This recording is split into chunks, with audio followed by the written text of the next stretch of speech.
Hola a todos, sean bienvenidos a una charla más dentro de esta segunda jornada virtual de conferencias que organiza la Facultad de Derecho Campus Tijuana de la Universidad Autónoma de Baja California. Quiero agradecer en primer lugar la invitación que hace la directora de esta facultad, la doctora Lauralicia Camarillo Gobea, a participar en esta jornada. El tema que trataremos el día de hoy corresponde a la crisis de representación política que se está generando actualmente en nuestro país, sobre todo en México, a partir de ciertas decisiones y desde luego también vamos a platicar respecto de algunas consideraciones que se tienen respecto de acontecimientos que están pasando en recientes días, ¿no? Y bueno, para poder iniciar con esta charla, es muy importante que nosotros entendamos de dónde deviene esta crisis de representación política.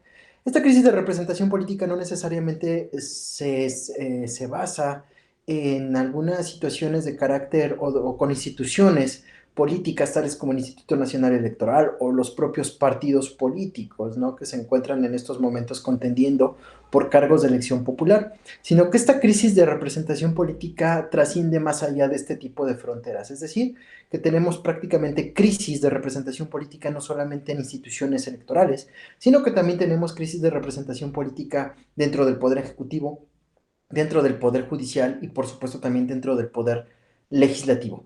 En marzo de 2017 se lanzó una encuesta nacional sobre cultura política y el 84% de los encuestados respondieron que no confían nada o que confían muy poco en las autoridades que nos representan de manera política. Es decir, que existe un gran porcentaje de la población que lamentablemente no confía para nada en nuestras instituciones, tanto del Ejecutivo como del Legislativo, así como del Judicial.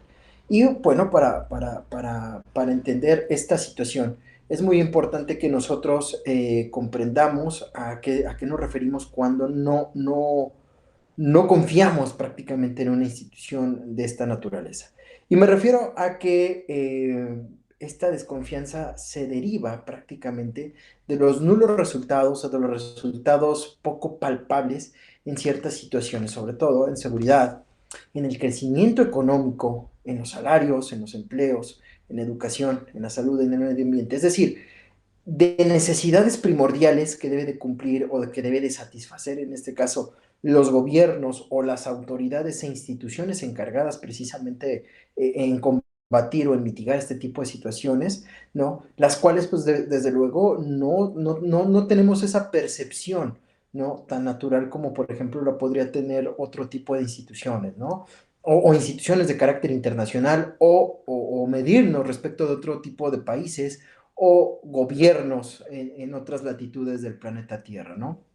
Entonces, prácticamente estas necesidades, al no ser cubiertas por estas instituciones, tanto del Ejecutivo, Legislativo, Judicial y, por supuesto, instituciones políticas, pues bueno, carecen prácticamente de una representación política, es decir, o mejor dicho, carecemos de esta representación política y desde luego ello nos hace sentir desamparados respecto de, no sé, de ver al país con un crecimiento adecuado respecto de estos temas que estamos tratando, ¿no? Por ejemplo, en materia de seguridad nos estamos dando cuenta que lamentablemente desde hace un par de años, puede decir que un poco más de una década, el país entró en una grave crisis pues de seguridad tanto pública como ciudadana, incluso hasta podríamos afirmarlo, de seguridad nacional.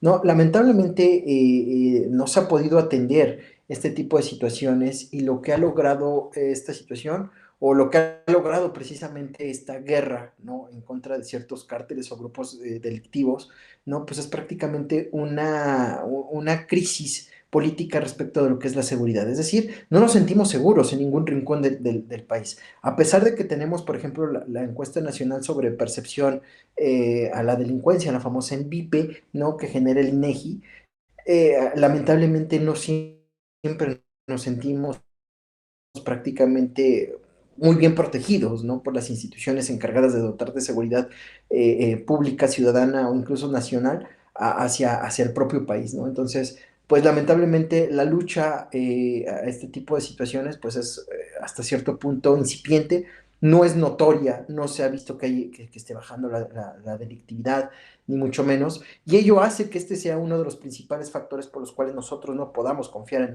en nuestras autoridades. Ahora, eh, pasemos a lo que es el crecimiento económico de manera muy rápida, nos damos cuenta de que, bueno, lamentablemente desde hace un año, un poco más de un año, nos ha golpeado una pandemia a nivel global y ello ha generado crisis económica en los mercados globales, en los mercados locales incluso, que pues lamentablemente hace que nosotros también tengamos esa desproporción y desconfianza hacia nuestras instituciones, porque, por ejemplo, ¿quién no ha visto que en nuestros bolsillos la economía pues cada vez merma un poco más, ¿no? Entonces, lamentablemente, este tipo de factores, este tipo de resultados, pues hacen que tengamos una crisis, sobre todo de confianza hacia nuestra cultura política, por así decirlo, ¿no?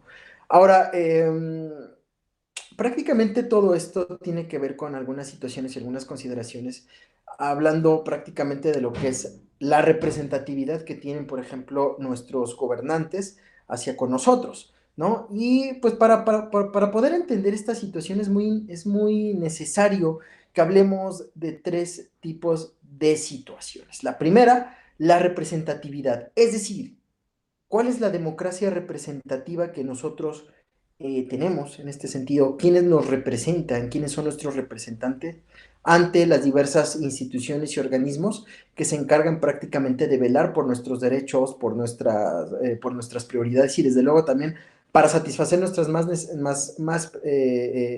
necesidades, ¿no? Colectivas o como sociedad o como miembros de una sociedad, ¿no? Entonces, esta democracia representativa la podemos ver, por ejemplo, en lo que son los gobiernos de coalición, ¿sale? Que es prácticamente aquel gobierno que delega el voto a la ciudadanía, lo que nosotros conocemos como gobernabilidad, que es aquella condición en la cual existe un gobierno prácticamente abierto, ¿no? En la cual pueda prácticamente participar de manera muy activa, que también lo vamos a entender en otro apartado, pero que podamos digámoslo así, participar de manera indirecta en delegarle algunos derechos, algunas obligaciones incluso a nuestros propios representantes, lo cual, pues bueno, estriba prácticamente en esta situación de lo que es la gobernabilidad. A continuación tenemos lo que es la democracia directa. Y esta democracia directa pues prácticamente nos indica que la expresión más interesante para poder entender esta democracia directa es que se debe de transitar a un eje de derechos, ¿no? De la ciudadanía como objetivo de la política. Es a lo que nosotros llamamos aquí también lo que es el gobierno abierto. ¿Sale? El gobierno abierto pues es prácticamente este gobierno donde se pueda entender a un gobierno transparente, por supuesto, un gobierno que rinda cuentas y desde luego también un mejoramiento de la capacidad de respuesta de los ciudadanos, ¿no? Lo que nosotros conocemos en este caso como el gobierno abierto es prácticamente es transitar, ¿no? El eje de los derechos humanos que tiene la sociedad como eje rector de este gobierno y sobre todo como objetivo además de la política, ¿no? Y pues prácticamente este gobierno abierto, nos indica Emmanuel Burke, ¿no? Que es la representación de prácticamente este tránsito, ¿no? Que debe de existir entre entender al ser humano o al individuo que vive en sociedad como el eje rector de este gobierno, ¿no? Ahora, por último, tenemos a lo que es la democracia participativa, ¿no? Es prácticamente la representación de un grupo de élite que descubren y decretan además lo que es mejor para la nación, es decir, son grupos prácticamente que tienen una participación directa en el gobierno y sobre todo con los gobernantes, con la finalidad eh,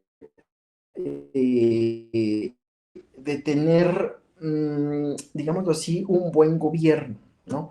Lo que, por ejemplo, Miguel Ángel Bovero en algunos de sus textos decía que es prácticamente la gobernanza, ¿no? Entendida como el buen gobierno o la buena política, ¿sale? Que tiene que ver mucho esta influencia con lo que es el gobierno abierto, ¿sale? Con el gobierno transparente, con el gobierno de rendición de cuentas y sobre todo con el mejoramiento de capacidad de respuesta a los ciudadanos, ¿sale? Entonces, concluyendo esta situación, esta participación con su servidor, nos podemos dar cuenta de que esta crisis de representación política puede ser aminorada con este tipo de democracias o este tipo de representaciones, ¿no?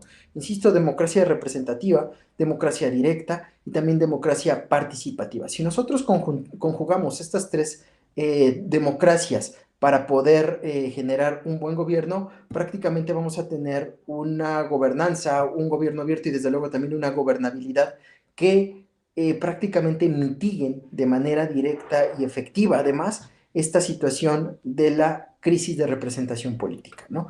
Entonces, dejo a colación estas reflexiones, estos comentarios, para que pues tengamos un poco más de idea de qué es lo que está pasando actualmente, hacia dónde transitamos, de dónde venimos democráticamente y hacia dónde vamos, ¿no? Entonces, felizmente podemos asegurar que estamos viviendo tiempos democráticos, estamos prácticamente confiando en las instituciones tanto electorales como gubernamentales en que pues prácticamente este tránsito democrático va a ser muy bueno y va a ser en beneficio de nuestra sociedad. Pero además debemos de entender que debemos confiar plenamente en las instituciones electorales y desde luego también en nuestras autoridades electorales, ¿no? Desde luego me refiero en confiar plenamente en todo lo que dice y dicta, ¿no? El Instituto Nacional Electoral respecto de hacer cumplir la norma jurídica, desde luego, y también con lo que está aconteciendo en el Tribunal Electoral del Poder Judicial de la Federación, como aquel tribunal, aquella autoridad jurisdiccional encargada también de hacer cumplir la norma jurídica. Entonces, dejo a colación estas reflexiones y yo me despido saludándoles a todos de manera muy afectuosa y muy cariñosa. Pasen un excelente día. Muchas gracias.